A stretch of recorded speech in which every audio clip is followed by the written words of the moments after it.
Hey guys, how's it going? Hopefully I'm talking okay. My ear is completely backed up with fluid. It doesn't feel very good. So it's like the right side of my head feels like I'm talking in a bucket of water. Um, I got out and about today. I ran this just a little bit more. It's running good. But I went out and seen Joe today. I traded off my parts 261 for a tub of 2511 stuff there. I'm thinking we kind of glanced through it there. I know there was enough stuff other than a broken crank in my 261 to put a 261 together, but I've been, kind of wanting another 2511 since I got rid of one. Don't have the money to buy one, so I did some horse trading, and we'll just build one. Whatever parts it needs or whatever, I guess we'll pick up or horse trade or whatever. But I thought since I was going, even though the carburetor was acting up, it only took me about 40 pulls or so to get this darn thing to start after the carb acted up at it at Joe's. But we did get, I did get my workout in, and amongst my huffing and puffing, we did manage to get some dyno pulls on this. Wasn't bad, but it's unfortunately I sat my sheets down. I don't know if they're in the house or what, but I can't find the sheets for either one of these. But I'll just talk about them from what I remember at the pulls. This was pretty consistent. It didn't really change much. I did have the plug out once there while I was at Joe's, and the plug is already fouled in the thing from the bad carburetor or whatever. But it's pretty dark already, and that was a brand new plug. But I've got a new carburetor coming. I'm doing a horse trade. But it tickled 8 horse consistently. Made a lot of torque. I think it was up in I think it was like the 5 foot-pounds of torque range. And didn't peak out very high on the RPM scale because I knew it wouldn't. It's a low roof build. I think it peaked at like 9,500. But when you're cutting with it, it doesn't really drop below that. So, if you were going to go compete with the thing, it would not be a very good thing like that. But if you were going to use this as a felling saw, like solely, dropping trees and where you need good pull and power and not having to worry about it bogging out in the cut, it would be great for that. But, I didn't go very exotic on them. Typically I get a little bit more on the ones I do the twin pipes on, which I'm going to be going back into this and tweaking a few things. I might go back in and move the exhaust to 102 and I don't even know what the future holds for this saw. I don't want to wring its neck and make it something pulling 12K in the cut. But I want to make it a little bit more spicier than it is. But at the same time, or if I get in a pinch and I have to let it go, that I feel totally comfortable, I'd like to push it somewhere into the 8.3 to 8.5 horse range. I think it would still be absolutely a rock steady work saw at that, and give it just a little bit more zip and still have adequate torque to pull long bar and do whatever you want to do. Just make it just a wee bit faster. But I'd never done a 104 roof on a 371 before, and I wanted to see what would happen. I didn't attack the uppers quite like I did that other one. I know I built, I think it was a clone or whatever, that made crazy power at 10. But that saw, I think, was a complete fluke. I mean, every now and then you just get one that's a complete fluke. I think everything landed perfect on that one. It had all the stickers and stuff on it. I sold it to a buddy. I don't even think he's cut with it yet, but I know from what I cut with it that thing would, if he wasn't ready, it would drag you to the tree or the tree to you. But I think I'm gonna, tweak around with this a little bit more. Maybe give this a little bit more intake too. I don't know. We'll goop around with it. I know the cable ring's not seated in it, and the carburetor's giving me all kinds of fits. And it's got a funky idle. I almost think the ignition is acting up like it's sparking 3 times, then missing one, then sparking 3 times, then missing one. Something's going on. I mean, it was pulling it on the dyno too, where you know, like it don't part throttle. It could be the transmission in the carburetor. It don't part throttle worth a snot. The carburetor's driving me bonkers. And if you go in and adjust the carburetor just this much movement, you know, on the, you know, too fat, too lean. You know, it's crazy. It shouldn't be that finicky. To, you know, I would like to see a little bit more on the carb screw to see how it's reacting. I shouldn't move it 30 thousandths and have it go from being too lean to too fat, and then you shut it down and pick it back up, and then it runs totally different again. I just think the carb's junk. The butterflies were loose on both ends of the carb, and they ran it that way, and I had to center the butterflies and snug the screws back down. The carb's just a piece of shit. It is what it is. I've got a China one, but if I'm going back into it, I'll wait till the OEM one gets here, and I'll tweak a few things. I think I might even I'm gonna set this up for work, especially if I keep it for work. I'll probably switch from a single ring to a twin ring in it. On dyno pulls, I haven't really noticed any difference between a single ring and a twin ring, but on super duper longevity, a twin ring will hold compression a lot longer down the road than a single ring would. But then at the same time, they're super easy peasy if you got a rear ring one. It's not that big a deal. I kept it 371 because it's 371, but I might throw a twin ring in it. I don't know. I think I've got one OEM twin ring piston around here, but I don't know. We'll see. I don't know. It'll get set off to the side till the carburetor comes in. And then this is the first time I've done this style muffler, and again, I wanted, how do I put this? I specifically tailored this build to what the gentleman that owns it is going to be doing with the saw, if that makes sense. This was a personal build, so, you know, it's got some different moves done to it than this one. But from the way it sounds, I've talked to him, this gentleman climbs trees. You know, he wants a 20-inch bar on this, and when he's done using the little toppers, you know, this thing's going to be hanged off a strap, and he's probably going to be bouncing from tree limb to tree limb. And the things I wanted for him, he was absolutely 100% sure he did not want any side outlet exhaust, which I don't think, this ain't flowing bad, but this is not flowing like the muffler on this one.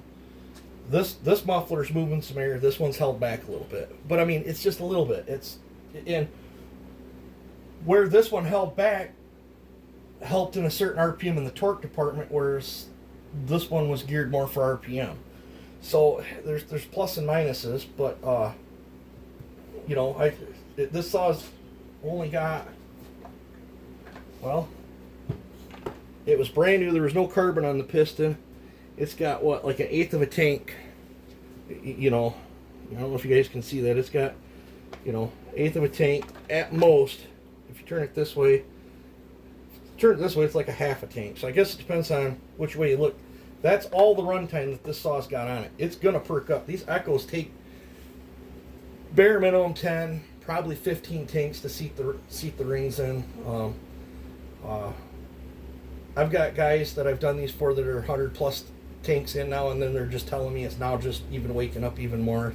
I think one gentleman said he texted me the other day, said he's at 125 tanks, and the saw's just running better and better every tank. So the Echoes take a real long time to break in. But the best pull was 5.81, and the worst pull I think was 5.63, I think, and it was over 3 foot-pounds of torque. You know, when Joe pulled it up and put it next to a stock one, this thing was just leaps and bounds over a stock one. I think if I figured it out right over a stock one, it was like a 62% gain over stock, which that's a pretty substantial gain.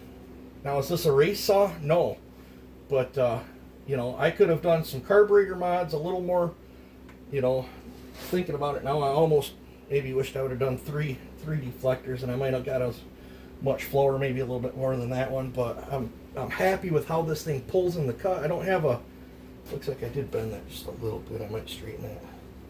This did come up and bump the log just a little bit, but he didn't have the bumper spikes on it, so I couldn't really show you guys how hard I was pushing in on it. But if I'd have give this a little bit more intake duration and modified the carburetor, the internals of the carburetor, this would very, very easily be a 6-horse saw. 5.8 is not far off. And it was on a rich tune. This thing's burbling. It was burbling on the dyno. I have it set where it's rich. He could go cut with this thing day after day after day. I don't have a fear of them burning up. It's going to have a rock steady idle. I held this thing in all different positions. It's not wanting to load up. You start getting into the higher horsepowers and the more exotics, they get a little bit more finicky. It's not as noticeable if you're just on the ground bucking and stuff, but a tree guy is not going to want to have this idling off his side, get into a different position, grab it, have to fog it out 3 or 4 ribs, and then do his cut. He's going to want to pull this up on his loop, blaze his limb off, drop the saw, move on to the next one, get repositioned, or they're going to be shutting it on and off, and fuel consumption's another thing. I looked over every aspect of how I wanted to build this saw for that gentleman, and I was concerned about fuel consumption, in the cut power, restartability. If you get a wild one, he's not going to want to have to pull the trigger wide open and give this thing 4 or 5 yanks up in a tree after he's done reposition.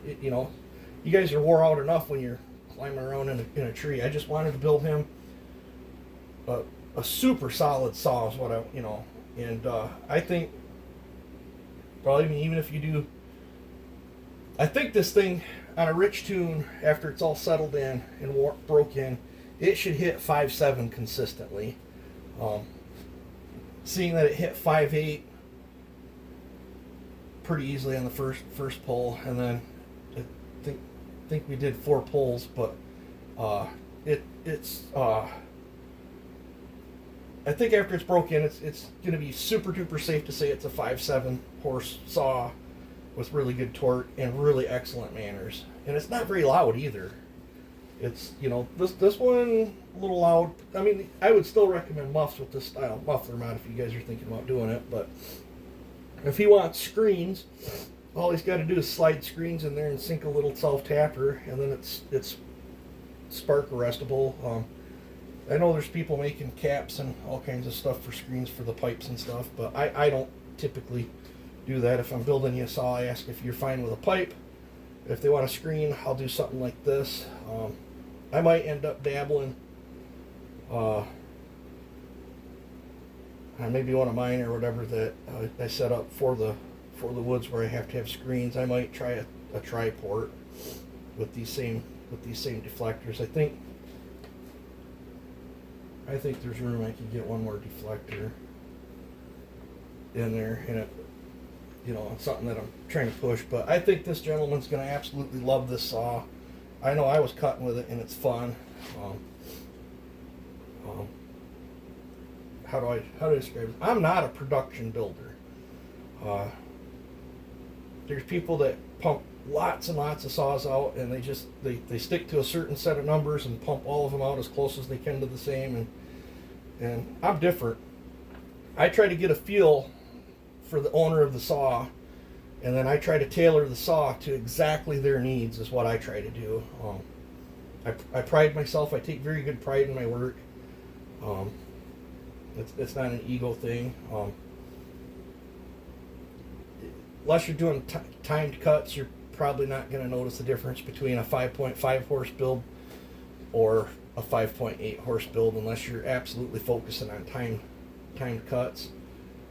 I had a 5. One of my favorite in the wood saws was it was 5.23 horse, and I think, if I recall, I think that one had a modified stock deflector, and I think I put a modified stock deflector on the other side, which is the factory deflector, so it was held back quite a bit there. And I had screens in that, and that thing, man, I slayed a lot of firewood with it. I sold it, and honestly, for a work saw, it's one of the ones I kind of regret selling. It was so well mannered, it sipped fuel. It was just a hoot to cut with. And I mean, was it as fast as this? Probably not. But if you're doing firewood, you don't really notice that. But so I think a 60% gain over stock is a pretty healthy gain for a work saw. Now, I've done all sorts of weird stuff to these things, and my highest horse 4910 was 7.4, but it was miserable to run. If you were, unless you were going out to make a video or cut cookies with it, it was miserable to run. It was temperamental. It was miserable. It was fun in the cookie cutting aspect, but that was about it. This should be fun using, and if I was to, this is going to a different guy, but if I was to send both of these out, to the same guy, he would probably run this one, and then he would probably be like, well, this one's quite a bit more crispier up top, but in the cut, this one would probably feel funner. This one's super fun too. I'm actually gonna miss this saw. It was one of the ones I didn't care if I was gonna sell or not, if that makes any sense. And I'm not gonna lie, I'm gonna miss that 346 too. It's just, I don't hardly ever use it, and I don't know, when I get done with this, I'll have to dig out my other 372 and play with the two and make up my mind if I'm going to keep both of them or send one down the road. I was contemplating about sending my 365 low top down the road, but I got a buddy that's already, if I do go to send that down the road, he's already laid claims to it. I don't know. It sounds like the wife's got an interview for some other job or whatever. It's not going to pay nothing like her last one, but if she gets it, it's better than not working at all, I guess. But on that note, I'll be slammed Friday, Saturday, and Sunday. I got a bunch of not saw work lined up that I got to do. Hopefully it'll be decent days. We've had 3 days of just shit weather. It got cold last. It was 50 degrees the other day, and then it went down to like 22 degrees, and then it turned to rain, and then it turned to snow, and then later today it warmed up, and now it's back to cold. I've got the stove, the bottom of the door's actually cracked open. The stove's running pretty hot. I didn't start a fire this morning because I knew I was going to Joe's, and I didn't want it going unattended. But I like filling you guys in. I'm 100% honest and transparent with my builds. I'm really looking forward to getting input back from this gentleman on this, because each one of these is like a little piece of artwork that I look at. It's getting harder, especially get brand new ones like this. It's getting harder and harder to find these things. Echo was so stupid for discontinuing this model to pump out that 4920. And you guys got to be careful. Like if you call up a place or and say, yeah, I want a 4910, and that dealership will say, oh yeah, we can get that. They'll order it, and then when it comes in, it's a 4920, and you're screwed. It pretty much, unless it's a dealer that has old stock in their inventory, if you order a 4910, you're getting a 4920 now. And I've heard some horror stories where people are ordering them like off the internet and stuff and getting 4920s. But if you're when in doubt, order the 501 because they're still making that. Same saw. I get the same gain, same power outputs, same saw. They got a different color scheme. They got little wire captive bar nuts. They got aluminum handle and a rubber grip thing here. But it's like $50 for the handle, $12 for that rubber thing if you want to convert your 4910 to the same feel. Wouldn't be the same color.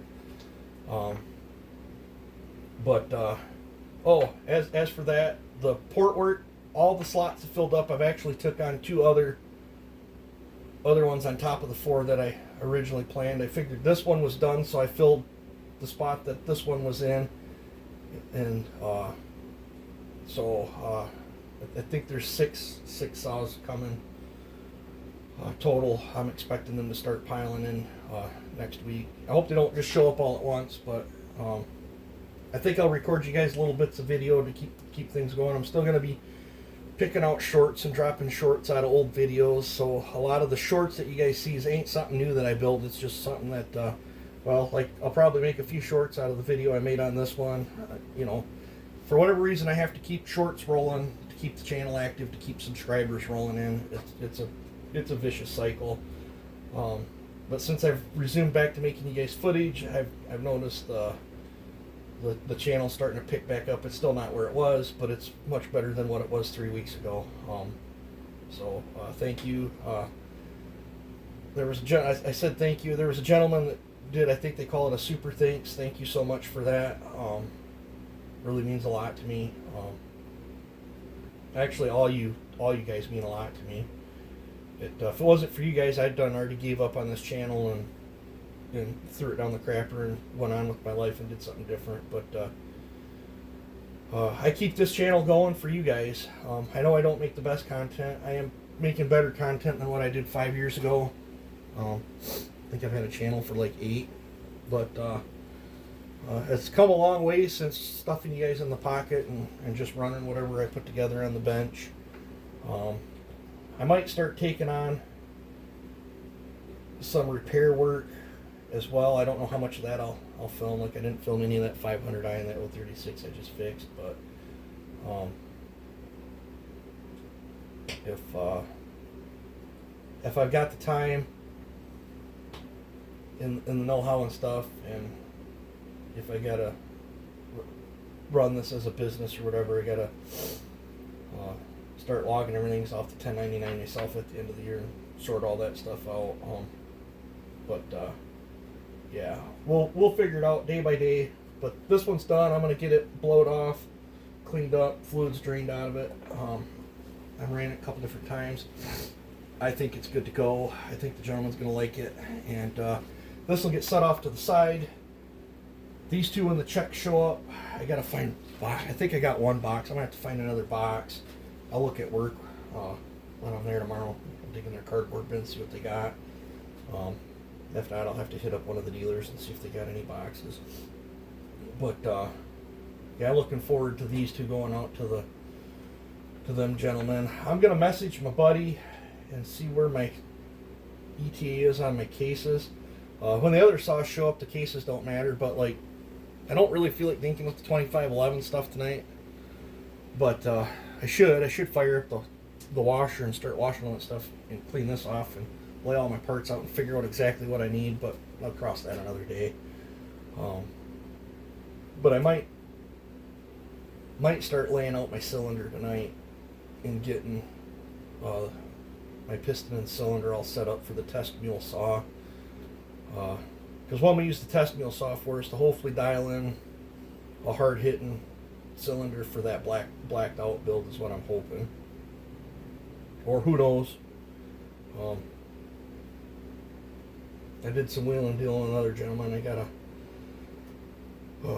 492, but I was going to get the whole saw the way it was brand new, and then he needed a cylinder and some other parts off it, and I told him to go ahead and pull the parts off it to knock the price down on it, because my whole income's all fluctuated right now, so I got to get him squared up on what I owe him on that too. I might do that when this stuff comes in, but I got to get my car insurance. That's coming up due. I like to pay my car insurance in 6-month increments just so I don't have to worry about it throughout the month. So I got that coming up, and yeah, we'll deal with that. Side note, the Cummins, when I drove it today, it's been sitting a while, but when I drove it today, I stopped at a Honda shop on the way back. I took a long detour route on the way back from Joe's and come across the Honda shop, and I bought some Honda 2-stroke oil, and they had a big jug of that Dominator, so I bought that. Because other than that, I've got my normal Red Armor, which I love the Red Armor, and then I've got the Steel HP Ultra, but I just use that shit for assembly lube, pressing bearings and wiping cylinders down, all that stuff. But the Red Armor, I typically don't like opening 2 containers to get the amount to, to mix up my 40 to 1 or whatever, but I'm going to be mixing up another can of 32 to 1, and I'll probably try that Honda oil. I've heard good things about it. Want to try it. I think I tried Schaefer's. I didn't mind that Schaefer stuff. Try that Honda stuff, see how that does. And I think Joe runs Dominator, so I know that's good stuff. But I've got some Sabre here, but I saved that stuff for a backup in case. But yeah, so we'll be trying some new oil, new fuel, and the fuel I run is just 87, guys. I just run 87 octane in all my stuff. I just get it up at Shell. Really, I don't buy either Shell, or there's a gas station out close to my dad's property that I get it from. I think that's a Marathon. But typically when I go out there, I just take enough with me. Still haven't heard from that tree service on that stock 7310. I had another guy message me inquiring about it, so it sounds like, I don't know, I'll get done with these other ones, and then I might port that thing up and then sell that to that gentleman that emailed me the other day on it. But no, I wanted to give you guys an update on this stuff. I might do that. I might do that if I'm gonna be out here tonight. I might, because all that stuff's real grubby and dirty. I might fire up the parts washer, and while I'm working on puttering on my other 4910, I could be washing parts at the same time. I think I'll do that. Yeah, that's my plan, guys. And then I don't know, later on I'll muster up something to eat. But so that's the update on the dyno results. Thought you guys would want to know. I'll keep you filled in. Hopefully the weather starts getting better and better, and I can start doing some stuff. I know there's a tree I got to cut up at my other job sometime or another. Maybe I can film that. I bet they'd let me film that, as long as I don't get too much of whatever else is in the background in the view. Some places are funny about that. Just like if you're doing a tree job for somebody, some people don't mind you filming, and then other people don't want you filming at all in their place. It's weird. But yeah, so that's my plan. I think I'm going to work on puttering on my other, because no one else's saw is here right now. I don't have nothing else to fix, so just my junk. So I think I'm going to putter on my stuff and start cleaning up 2511 parts. And yeah, you guys take it easy and have a good one.